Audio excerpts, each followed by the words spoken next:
Kilinochchi A9 வீதியின் police நிலையம் முன்பாக நேற்று முன்தினம் பாதசாரி கடவையை கடக்க முற்பட்ட ஓய்வு நிலை அதிபர் மீது மோட்டார் சைக்கிள் மோதி விபத்துக்குள்ளானதில் அவர் உயிரிழந்தார். இந்த விபத்தினை கண்டித்து பதாதைகளை ஏந்தியவாறு மாவட்ட செயலகம் முன்பாக கவனஈர்ப்பு போராட்டம் ஒன்று இன்று முன்னெடுக்கப்பட்டது. இதன்போது பொது அமைப்புகளின் பிரதிநிதிகள் பொதுமக்கள் இணைந்து கவனஈர்ப்பு போராட்டத்தில் ஈடுபட்டனர்.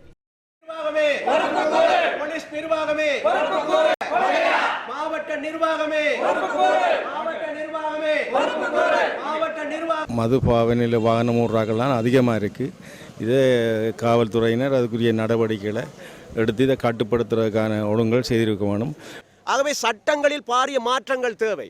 வீதி விபத்துக்களை ஏற்படுத்துகிறவர்களை அவர்களுக்கு அதீத தண்டனை கொடுக்கக்கூடிய சட்டங்களை கொண்டு வருவதற்கூடாகத்தான் இந்த வீதி விபத்துக்களை தடுக்க முடியும். இதனையடுத்து கிளிநொச்சி மாவட்ட அரசாங்க அதிபர் சுப்பிரமணிய முரளிதரன் கவனஈர்ப்பில் ஈடுபட்டவர்களுடன் கலந்துரையாடி எதிர்காலத்தில் வீதி விபத்துக்களை குறைப்பதற்கான நடவடிக்கைகள் மேற்கொள்ளப்படும் என தெரிவித்தார். இந்த தனியாகவே இந்த ஆக்சிடென்ட்ஸ் இல்லை. இதுக்கு முதல்ல நாங்கள் தொடர்ச்சியாக போலீசாரோட கதைச்சு கொண்டுதான் இருக்கின்றோம். ஆனால் மிகவும் ஒரு வேதனைக்கான ஒரு சம்பவம் ஒன்று நடந்திருக்கின்றது. நீங்கள் குறிப்பிட்ட மாதிரி வருகின்ற கிழமைக்கிடையில டிஐஜி ஓஐசிஸோட நிச்சயமாக இந்த மாவட்ட சிவில் அமைப்புகளோடு நாங்கள் எல்லாரும் செய்து கலந்துரையாடல் ஒன்று செய்யலாம் இருக்கிறோம். ஓகே, ஒரு 20 கேமராவை இந்த டிப்போ ஜங்ஷன்லேருந்து கரடிப்போக்கு ஜங்ஷன் பொருத்தி போட்டு போலீஸ் ஸ்டேஷனுக்கு இங்கே ஒரு இடத்துலேருந்து ஒப்சர்வ் பண்ணினால் இந்த அளவும் குறையும்.